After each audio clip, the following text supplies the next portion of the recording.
to give you a very clear insight, they make the raid at 6 a.m. and you watch this and they put it up on the news. And the guy's so comfortable where he's got everything out there. He's got his cars, his boats, $1 million cars, and all his expensive jewelry and weapons and drugs and everything. Doesn't even expect the police to come. That's how comfortable they get, because it's been maybe a year or years. And then one day or another the police pound on them and they lose everything.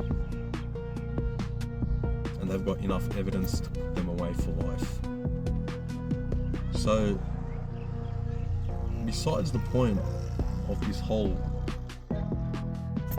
snitching and this and that, like, it just brings a bigger message. The crime of life, it's only a matter of time when you're gonna get caught. And I've heard people say this in prison as well, and people know this. They know this. A lot of criminals that get into this life, and a lot of people said it to me, they turn around, they're like, oh, it's your first time, this and that, and they've told me very clearly, they're like, stay away from the life of crime. The people that commit crime, they say, just go work a normal job. And they just looked at me, they're like, if you want to get into the life of crime, they're like, it's just, you gotta admit and you gotta understand to yourself that it's only a matter of when you're going to come back to prison. Like, you're gonna get caught, and people know this. Like, to think that you're going to live a comfortable life, steal people's cars, break into people's homes, sell drugs, and make millions. And what? You're gonna live happily ever after? Nothing's gonna happen? Which story ends up, like, tell me one story that you know that ends up in happiness in the life of crime. And that's why criminals become so delusional. Some of them, not all. Again, there's like a clear distinction. So they make up these, oh, I'm in here because of that, and I'm in here because he said this and he said that. It's like, no, you're in here because you fucking committed the crime, bro. You're in here because you stole. You're in here because you physically hurt someone. You're in here because you're evil.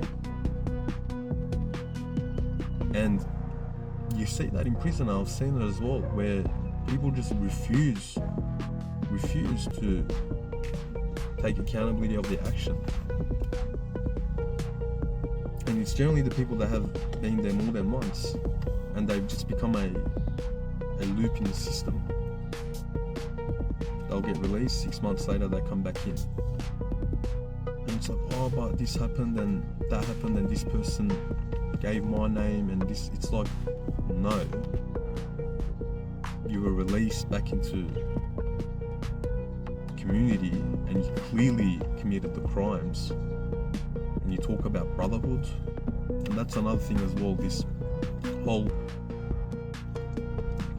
brotherhood and I got your back and you got my back. Coming back to my story, I got arrested in front of my parents' house. And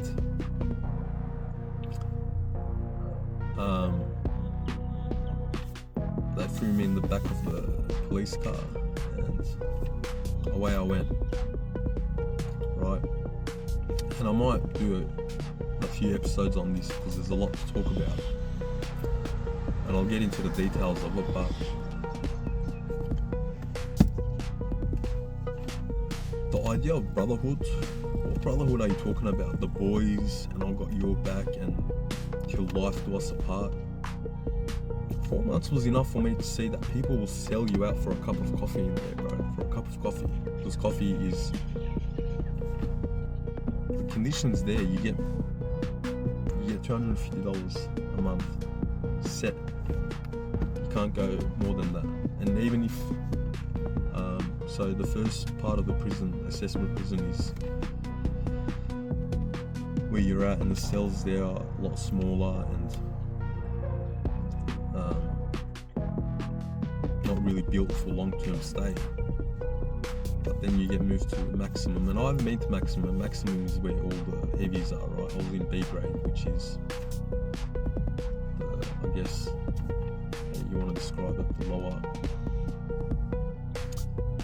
are more comfortable, right? You have lodges and you have more freedom, but if you do anything stupid, getting fines or whatnot, they send you to maximum.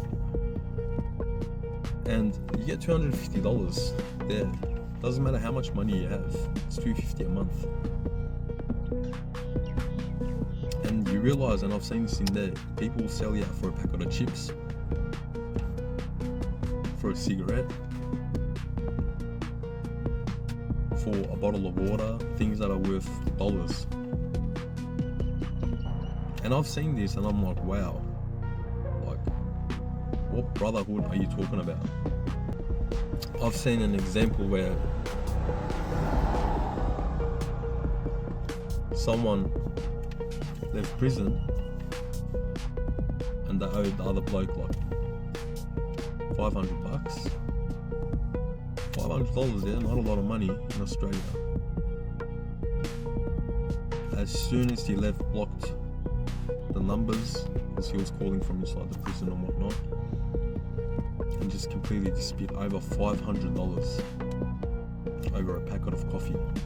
And what you want to, I'm saying this for the audience out there, for anyone considering into entering the life of crime, what you want to lay your back and trust a person that's going to sell you out over a packet of coffee, and you want to get into this life of crime. What are you, like, who are you kidding, bro? You're only kidding yourself, and you know that very well. But some don't know it, where they've just become very delusional. They've just become blind and just very, very pure evil, where there's people out there to get you, literally.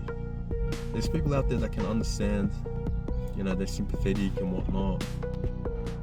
Very rare though, like, very rare. Only less than a bunch full of hand people would say, yeah, I don't want to be back here and want to fix up. Very rare. And that's the thing, like, a lot of, I'd say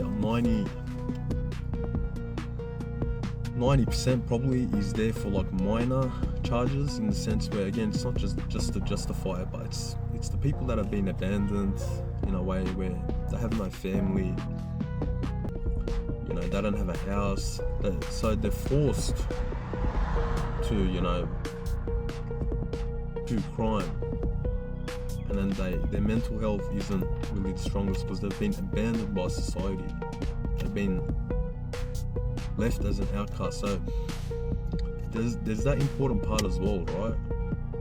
Like, you realize very clearly that humans, even the ones that don't commit the crime, if you're a person that lives a lawful life, but you're strong enough to not do drugs, you're strong enough to set your own life, but you disregard anyone else next to you to help them out, and you give them shit, even just normal words and actions of calling them a junkie, of calling them a criminal, turning their back on them and making them feel even lower, making them feel like they're not human. What you've done right now is convince that person to do more crime. You've convinced that person that that person's useless in their mind, that that person cannot change, that that person is just a, you know, junkie. They have no value, they have no worth, they have no opinion, they don't have a place to go, they don't have a phone number, they don't have addresses. And there's many people like this in prison as well, just completely abandoned. So they go into a spiral and they do things that they don't want to do. Not everyone does the crime or takes drugs because they want to. It's because they're in pain. It's because they are hurt. And a lot of that's why prisons are overcrowded. There's a bigger problem here. It's this whole division of this sector. The normal class and the criminal class and the people that are abandoned. There's no connection into trying to fix the actual problem. And it starts with everyone's own self-accountability and looking at everyone's own actions and saying, yeah, okay, I'm not, I've never committed a crime, but what can I do to better myself? What can I do to help the community out and the people that are going through this? People that choose to take drugs, people that are homeless, people that don't have money, people that need someone to talk to, people that need a shoulder to cry on. And the moment you're put into terms, your average person or the non-criminal person refuses to do this in community, you can think all you want that, I don't associate myself with that crowd and that life. I'm me, and I'm going to focus on my own problems and close off my circle and keep my peace to myself and not deal with the drama of these problems. This problem of crime is never going to get resolved. It's only going to get worse because the division is going to go stronger and stronger each day. So why aren't people looking at that perspective of it as well? Why isn't anyone trying to reflect on what they can do? Life is full of ups and downs, but if you're making it in life, if you're progressing in life, and truth be told, not everyone's on the same progress. There's people in better positions, there's people in better families, better wealth, better mental state. But just because God has chosen, or not chosen, but God has blessed you with more blessings, that in itself is a test. That's God asking you, saying, yeah, I've given you this. I've given you a strong mental health. I've given you a good family. I've kept you secure from that crowd. But now the question is, what are you doing with that to help others that haven't received that? And that's where the main problem is, but that's another topic on its own, just focusing on prison and criminals for this episode. That's what I've seen in the 4 months, right? And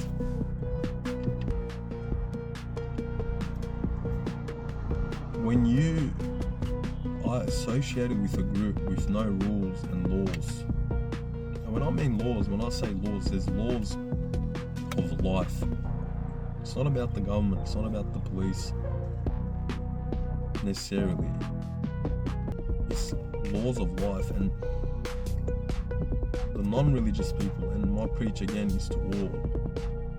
You could be an atheist, you could be a Christian, you could be Jewish, you could be Hindu, you could practice any sort of belief and faith that you want to practice. You're free to do that. That's okay. I'm not here to judge or to say that you have to become Muslim. That's a choice that you need to make within yourself. That's between you and God and whatever you want to worship and associate your belief to. But generally the people that are non-religious call this the law of universe, right? And they get into, and these aren't things that I believe, it's just knowledge that I know. Christians say Jesus is the Holy Spirit, and they have the Holy. I don't know too much into it, and I'm not gonna talk into topics that I'm not very well educated in, but just like a general vibe of it, they attribute that belief to Jesus. And a atheist would generally attribute it to saying, I believe that, there's a law of universe and energy. And a person that doesn't believe in anything, they just choose to respect the law of life. It's like karma, for example. Do good and good will come your way. Just many different labels into it. Many different labels. My preach and my belief very clearly is that I'm Muslim and God is one. There is only one God, Allah. And we follow that our Prophet Muhammad sallallahu alaihi wasallam, peace and blessings be upon him, is the last and final messenger, and we believe in all the other prophets as well, Jesus and Moses.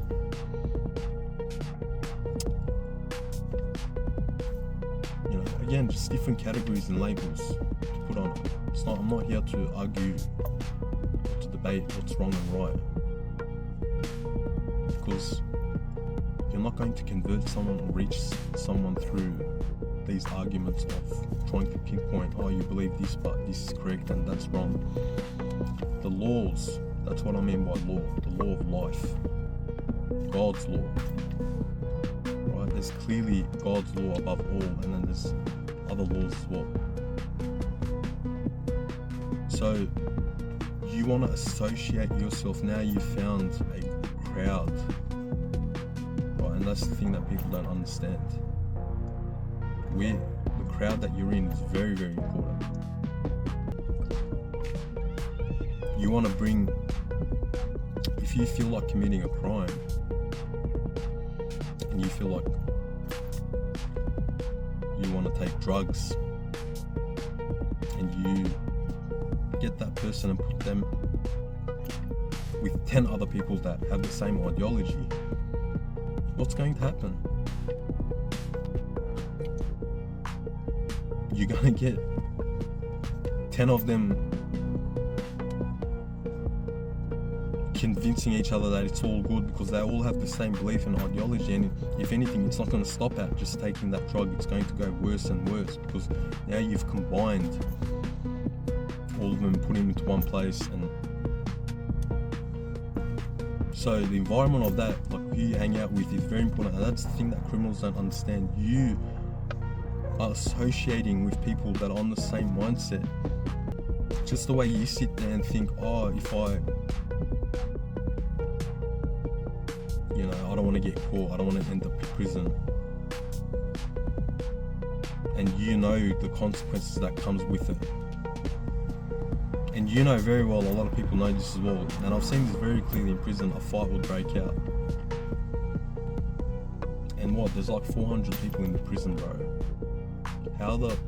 Even in prison where there's no phones, minimum technology in a way, I knew very well that they have the intercoms, they have the cameras, the CCTV. And I kid you not, anyone that got into a fight, I've always kept my head low. I've never gone up to the officers or snitched or spoken to police. I don't. But the thing that people don't understand is, I'd see a fight break out, if not the next hour, if not the next day, the parole officers would come and take the person away into, I forgot the name, into isolation part where they take you into a room for a week and you're not allowed to see anyone, and then from B grade you go to maximum. And then people would go wild saying, oh, who snitched and who said this. It's like, how the fuck are you going to keep track of that? Let alone that. Why are you getting into a fight? You know the consequence, but every single time, every single fight that happened, every fight, and I mean every single fight, ended up with the person getting caught. So now you tell me, out of that 400 people, because you fight, and everyone knows this as well, how do you know that it's going to go to it's who said what? Even if no one said a word, there's cameras. Like, no one got away with it. And instead of saying, you know what, I should, and there are people that say this, and everyone knows this very clearly, they play this gangster role of, you know, coming with groups and this and that. And don't get me wrong, like, it's not to diminish the seriousness of it. Yeah, like, when fights broke out, shit got real. Like, there's no fucking around there. Shit gets real. Like, everyone's on edge. It's not a movie, it's real life. So what comes out of your mouth, your actions, everything is weighed very heavily. But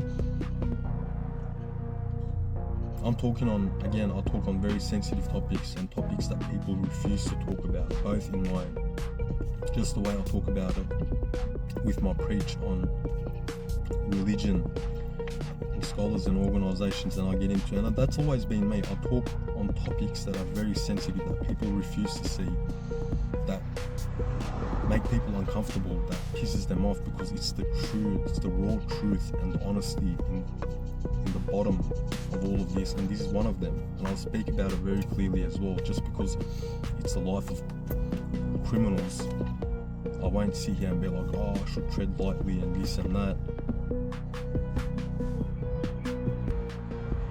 As hard as it may be for me at times to speak these stuff, I still force myself, because people need to hear this. People need to open up their eyes. They need to, you know, open up their ears and hear the truth in all of this. You're delusional into thinking and trying to, it's this whole blame game of, oh, he said this and he said that. It's like, no, bro, no. Fucking pull up, get yourself out of that crowd, stop committing the crime, don't take the action. People don't stop and say, if I punch this person, whether it's in prison or out on the streets, I won't get sent to prison because I won't break the law. But they take the action. Or if I don't steal this car, if I don't, you know, break into this car, then I'm free. I don't lose my freedom. But they do it, and they steal 10, 15, 20, 30, 40 cars, and you get into what you want to call it, the rights in Islam of others, or to put in other terms, you get into the bad karma, the bad energy, for people to understand, because now you've affected a family. And our car got stolen at one point, and it's the shittest feeling. Doesn't matter if they're rich, doesn't matter if they're average, you've caused an inconvenience to that person. For someone to wake up in the morning and to look into their driveway and see that their car's gone, what are you justifying, bro? What if that person didn't have insurance? Or whether they had insurance, they now have to pay money out of their own pocket. Now their whole plan for the week, and you've caused them trauma, you've caused them stress, you've scared them, there's kids involved, people are married, and that's generally the break-ins that happen. Or for you to even have the courage to break into someone's home, to property. Who are you to break into someone's property, bro? You're entering someone's property, someone that they've worked hard for. Doesn't matter if they're rich, doesn't matter if they're loaded. Does not give you any right to enter someone else's property. But you have the courage to do that, and to break into that person's property and steal their wealth and their property and their hard-earned living. And generally you see a lot of cases with, it's not even the rich, it's just, you know, like hard-working families. That person's worked 20, 30 years of their life to buy that house, that nice car, and they live a normal life. They don't break the law, they try to stay within the rules. But now you think that it's okay, and you take that action more than once, and then on top of it, once you get caught, you want to try diverting the topic and saying, oh, he snitched and this happened and that happened and I shouldn't have got caught, and if I did this and if I did that. And that's where, because you got to understand, when you bring evil and evil together, right, there's the unseen as well, the bad energy. You're bringing everyone has their own Satan and their devil and their whispers. I have my own evil, right? My own carnal desires, my own evil thoughts, and you're combining that. So now you've doubled the evil, the bad energy, or whatever you want to call it. And this explains it in Islam. Like Satan, evil, these exist. Islam says this, religion says this very clearly. And you've now made a brotherhood of evil. What's going to happen? Just the way a group of good-minded people come together for charity and for organizations and for worshipping and for doing good and spreading good, what happens? It multiplies. They become stronger because it's a good vibe, it's a good group of people, it's good energy. And same goes with the criminals. Now you've doubled and multiplied your evil and the shit energy, and it's turned into a complete shit show, both physically and mentally, because everyone's just out to get each other, and you want to justify saying, oh, but I did this. No. Pull up. I could have played the victim story very easily as well, saying, oh, I've never committed a crime and I've only done weed and my charges were only this, and continued to cry and sook and moan and bitch and continue blaming society, continue blaming the people around me and make myself the victim. I would have been back in prison like that. Instant. It was very easy to go back into drugs and to go into that mindset. But pull up. Man up, pull up and own to your mistakes. Prove to others saying, no, I'm not a criminal.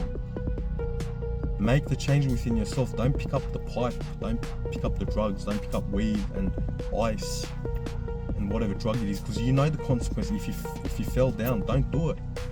Seek help, get mental therapy. And I understand, like, I do understand to a certain extent. And that's why it's two different topics. This topic is mainly for the prison, like based on prison and criminals. But if you see my other topics that I'll talk about, which is what you might consider as the other class of religious people that don't commit the crimes and that live a regular life, I speak the same way. I blast and I speak very harshly and on sensitive topics for that category as well, in the same way. In my podcast, I don't give them any room for excuses as well. But same goes here. I don't give any room or excuses. And it's not about or like what I say. It's my preach. It's the truth of it all. Whether I say something or I don't, I've always stated this. If someone is going to learn their lesson, they will. I could talk here and make a 50-hour podcast and it still won't change someone's mind if they don't want to. It's not about what I say and my rules, and this is my preach. I just assume I try to speak my truth, and I assume that hopefully there's people that can take the good out of it and change their lives. That's it. But I won't bend around the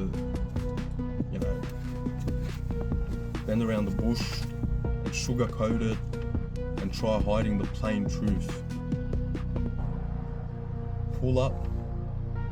Don't steal, don't sell drugs. You're ruining people's life, because one above, there's God that's watching, which is what I believe 100%. If you don't believe in God, believe that there's energy and that there's karma and that there's retribution. That your evil actions and consequences is one day going to come and bite you. You can try justifying it to your own ego, to your own pride, to your own arrogance, all you want. The laws of the universe don't bend down to you. The laws of the country, the laws, just because the good doesn't bend down to evil. If you're constantly committing crimes and you're choosing to do certain actions, then just the way I've been told, it's just a matter of time. Besides prison, let's say like you don't end up in prison. You're going to have a shit mental life. You're not going to be stable. Is that the life you want? It's not about going to prison or whatnot necessarily. But that's the last step where you lose your freedom. And you genuinely see people that don't care. People that are happy to be in there. That keep going back. There's no excuses for anyone. Not for me. Not for the religious person. Not for the criminal person. Not for anyone. Pull up. And it's just this delusional crowd of people trying to play gangster. And don't get me wrong, there are heavies in there in the sense where you have like the 5-10% that are in there for really big crime, that are doing long time. Gangs and members and really higher ups, as you want to call it. I've seen that as well. I've seen it with my own eyes. You walk with these people, you see them. But that's it for my episode 8. Bottom line of all of this, right? I'm not here to judge. I'm not here to hate.